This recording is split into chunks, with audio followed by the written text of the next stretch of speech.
जय श्री राधे। आप तो वैष्णव हैं, आपके घर में ठाकुर सेवा है, मैं आपसे परिचित भी हूँ। आप कह भी नहीं हैं कि मुझे पता है कि मैं गलत सोचती हूँ। और ये प्रश्न अनेकों बार विश्व स्तर पर, राष्ट्र स्तर पर शिवरात्रि के दिन शिवजी पर दूध चढ़ाने को लेकर भी हुआ है। तो इसमें तरह तरह के जवाब दिए गए हैं, वो जवाब आप जानती हैं। मुख्य बात ये है, जो दूध गिरिराज जी पर चढ़ाया जाता है, हमारी भावना यदि ये है कि हम ठाकुर को प्रसन्न करने के लिए दूध से स्नान करा रहे हैं, जैसे जल से ठाकुर को स्नान कराया जाता है, ऐसे यह दूध से स्नान कराने से हमारे ठाकुर को सुख मिलता है और हमारे ठाकुर प्रसन्न होते हैं। यह भाव यदि आ जाए, हमारे ठाकुर गिरिराज जी दूध चढ़ाने से प्रसन्न होते हैं, दूध से उन्हें स्नान कराने से उन्हें आनंद की प्राप्ति होती है। और एक सेवक का, एक वैष्णव का कर्तव्य यही है कि ठाकुर को सुख प्रदान करे। ये यदि हमारी दृष्टि हो जाए तो ये प्रश्न नहीं उठेगा।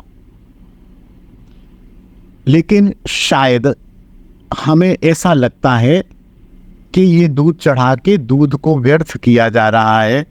इतना दूध यदि किसी गरीब को दे दें, इतना दूध किसी दूसरे गाय को पिला दें, किसी पशु पक्षी को पिला दें तो ज़्यादा अच्छा है। ठीक है, ये इसलिए धारणा है कि हमारी ये धारणा दृढ़ नहीं है कि ठाकुर को स्नान कराने की एक क्रिया हो रही है, इससे ठाकुर को प्रसन्नता होती है। देखिए, हम ठाकुर को भोग भी तो लगाते हैं, ठाकुर तो पाते नहीं है भोग, वो भोग वापस हो जाता है, लेकिन रोज़ लगाते हैं, दिन में 3 बार लगाते हैं। अच्छा, और बात देखिए, हमारे घर में एक ठाकुर का मंदिर बना हुआ है।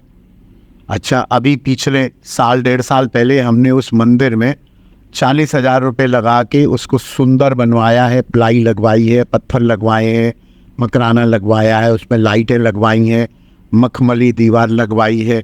क्यों लगवाई है? यो 40,000 रुपया हमने मंदिर में खर्च किया है, क्यों किया है? ठाकुर ने कहा क्या? ठाकुर को, गोपाल जी को एक पट्टे पर ले लीजिए और बैठा दीजिए, उस पर पूजा करते रहिए। लेकिन वहाँ हमें ये लगता है कि हमारे ठाकुर हैं, इन पर हमने जो 40,000 रुपया खर्च किया है वो ठाकुर ने स्वीकार किया है, ठाकुर को आनंद मिल रहा है।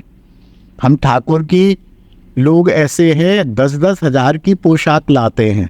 क्यों ला रहे हो भैया ठाकुर की पोशाक? मांगा है क्या ठाकुर ने? वो 10,000 रुपये किसी गरीब कन्या को दे दो? नहीं, वहाँ हमें ऐसा लगता है कि ठाकुर को सुंदर पोशाक पहनाने से ठाकुर को आनंद मिल रहा है, ठाकुर की सेवा हो रही है, ठाकुर प्रसन्न हो रहे हैं। लेकिन वो चीज़ यहाँ नहीं है। यहाँ इस चीज़ को लाना है कि हमारे गिरिराज जी पर दूध चढ़ाने से ठाकुर को आनंद मिल रहा है, ठाकुर प्रसन्न हो रहे हैं, ठाकुर की सेवा हो रही है। जैसे हम घर में अपने ठाकुर की सेवा करते हैं, ठाकुर को भोग लगाते हैं, ठाकुर को पोशाक चढ़ाते हैं, ठाकुर को दुनिया भर की सोने की मुरली लाते हैं, एक सोने का मुकुट लाते हैं, डायमंड का फलानी चीज़ लाते हैं। हमने शायद अपनी सामर्थ्य के हिसाब से 10,000 से लेके 10 लाख रुपए तक ठाकुर के मंदिर में खर्च किए हुए हैं ठाकुर की प्रसन्नता के लिए। तो यहाँ 1,000 रुपए का दूध भी तो ठाकुर की प्रसन्नता के लिए है। इस बात को परिपुष्ट करना है। दूसरी थोड़ी कच्ची बात कह रहा हूँ, ये बात से मैं सहमत नहीं हूँ, लेकिन शायद इस तर्क से समझ आ जाए। जो ठाकुर को दूध से स्नान कराया जाता है वह दूध बहता है।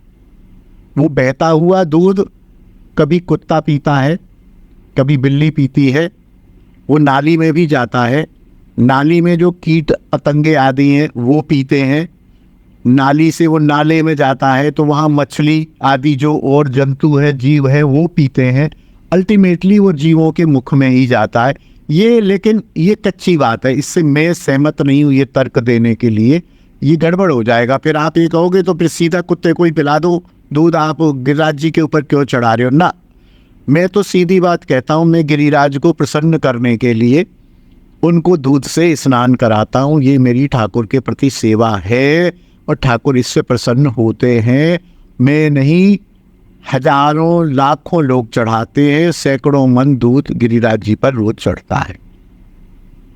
तीसरी बात वही जो शिव जी के बारे में बोली जाती है कि ठाकुर के दूध से पैसा बचा के गरीबों को क्यों बांटा जाए, ठाकुर के दूध पे खर्च किया जाए। गरीबों को बांटना है तो अपनी साड़ी मत लीजिए, आप थोड़ी सस्ती वाली ले लीजिए, अपने भोजन पे जो खर्चा होता है उसे कम कर लीजिए, अपनी किट्टी पार्टी का खर्चा कम कर लीजिए, आपने जो कार रखी हुई है वो थोड़ी सस्ती वाली कार ले लीजिए, अपना होटल का खर्चा कम कर लीजिए, अपने मेकअप। और इसका आप क्षमा करें, ये मैं व्यक्तिगत नहीं कह रहा हूँ क्योंकि इसका उत्तर हजारों लोग सुनेंगे, तो सभी के लिए कह रहा हूँ कि खर्चा कम ही करना है तो ठाकुर के बजट में से क्यों किया जाए, भगवान के बजट में से खर्चा क्यों कम किया जाए। आप अपने बजट में से कम कर लीजिए। आप करोड़ों रुपया, लाखों रुपया व्यर्थ कर देते, बाहर खाना खाने जाते हैं तो जो 200 रुपये में पूरे घर का खाना खा लेता है, वहाँ आप 7,000, 8,000, 10,000 रुपये होटल में दे के आते हैं और खाना खा के आते हैं। उस 10,000 को बचा लीजिए, गरीब कन्या को दे दीजिए, गरीब बच्चों को खाना खिला दीजिए। कभी आपने ऐसा सोचा है कि हम घर से खाना खा के चलेंगे और आज जो है 10 गरीब बच्चों को लेके चलेंगे, उनको होटल में खाना खिलाएंगे? अपना पेट काट के करिए ना, भगवान का बजट क्यों काटते हैं। चौथी बात, जो भगवान की सेवा, भगवान की प्रसन्नता, भगवान को सुख देने के लिए क्रिया की जाएगी वो भक्ति का अंग होगा, उससे भक्ति की वृद्धि होगी, भगवान प्रसन्न होंगे। और जो गरीब को खिलाया जाएगा वो जड़ीय कार्य होगा, वो गरीब प्रसन्न होगा, गरीब दुआ देगा, उसके बदले में हमें स्वर्ग मिलेगा। स्वर्ग में जाएंगे, 2 दिन रखा जाएगा, तीसरे दिन नीचे लटका दिया जाएगा। वो नाशवान कार्य है।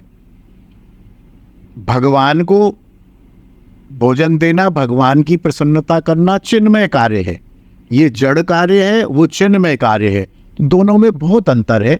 इसलिए ठाकुर से मैं प्रार्थना करता हूँ, क्योंकि आपके मन में तो आया हुआ है, आप वैष्णव है, परम वैष्णव है, मैं जानता हूँ। मुझे लगता है कि मेरे इस समाधान के बाद आपकी बुद्धि में भी आ जाएगा और आप बिल्कुल समझ जाएंगी। आप इसको भगवत सेवा, भगवत प्रसन्नता, भगवत स्वीकार करते ही हैं, भगवत प्रसन्न होते ही हैं, और गिरिराज साक्षात भगवान है, इसमें तो कोई संशय ही नहीं है। जय श्री राधे, जय निताई। फिर भी कुछ और सप्लीमेंट्री आपका प्रश्न हो तो मुझे बताइएगा, फिर मैं प्रयास करूंगा। जय श्री राधे, जय निताई। बोल हरि बोल, हरि बोल, हरि बोल, हरि बोल, हरि बोल, हरि बोल, हरि बोल। हरि बोल, हरि बोल, हरि बोल।